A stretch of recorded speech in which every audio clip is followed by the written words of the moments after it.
మన గుంటూరుకి వేగా jewellers exciting offers తో April 16న శుభారంభం.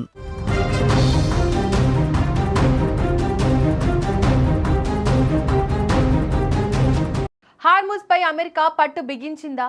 Hormuz జలసంధి చుట్టూ 10,000 మంది అమెరికా సైన్యం మోహరించడం వెనుక రహస్యం ఏంటి?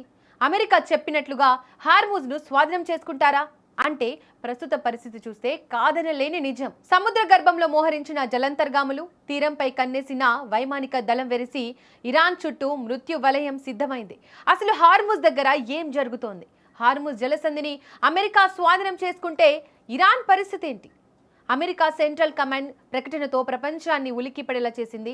ఇరాన్ పోర్టులపై పూర్తిస్థాయి దిగ్బంధనాన్ని అమెరికా విజయవంతంగా అమలు చేసింది. దిగ్బంధనం ప్రారంభించిన కేవలం 36 గంటల్లోనే ఇరాన్ నుంచి కదిలే ఒక్క వాణిజ్య నౌకను కూడా బయటకు రానివ్వకుండా అడ్డుకుంది అమెరికా సైన్యం. హార్ముజ్ జలసంధిలో ఇప్పుడు ఇరాన్ జెండా కాదు, అమెరికా ఆధిపత్యం కనిపిస్తోంది. ఇరాన్ ఆర్థిక మూలాలను దెబ్బతీస్తూ ఆ దేశానికి వచ్చే ప్రతి దారిని అమెరికా దళాలు మూసేశాయి. ఇది కేవలం హెచ్చరిక కాదు, ప్రత్యక్ష యుద్ధానికి సంకేతం. సుమారు 10,000 మంది అమెరికా సైనికులు, మెరైనర్లు, వైమానిక దళ సిబ్బంది ఇప్పుడు ఇరాన్ పోర్టుల ముంగిట కవాతు చేస్తున్నాయి. అత్యాధునిక యుద్ధ నౌకలు, విధ్వంసకర మిస్సైళ్లతో హార్ముజ్ తీరాన్ని అమెరికా చుట్టుముట్టింది. ఏ క్షణమైనా హార్ముజ్ జలసంధిని పూర్తిగా తన స్వాధీనంలోకి తీసుకుంటామని అమెరికా ప్రకటించడం గమనార్హం. అంటే ఇకపై ఆ జలమార్గం గుండా ఎవరు వెళ్ళాలి, ఎవరు వెళ్ళకూడదు అనేది కేవలం వైట్ హౌస్ మాత్రమే నిర్ణయిస్తుంది. ప్రపంచవ్యాప్తంగా సరఫరా అయ్యే ముడి చమురులో దాదాపుగా 30% ఈ చిన్న జలసంధి నుంచే వెళ్తుంది.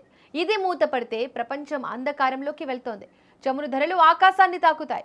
ఇరాన్ తన ప్రధాన ఆయుధంగా ఈ జలసంధిని వాడుకోవాలని చూస్తుంటే అమెరికా దాన్ని తన గుప్పిట్లోకి తీసుకొని ఇరాన్ చేతులు కట్టేయాలని చూస్తుంది. ఇరాన్ గుండెకాయపై అమెరికా కాలు పెట్టినట్టుగా ఇప్పుడు పరిస్థితి మారేలా కనిపిస్తోంది. అయితే హార్ముజ్ జలసంధిని తమ స్వాధీనంలోకి తీసుకున్నామని అమెరికా సెంట్రల్ కమాండ్ ప్రకటిస్తున్నా ఇరాన్ దీనిపై నోరు మెదపడం లేదు.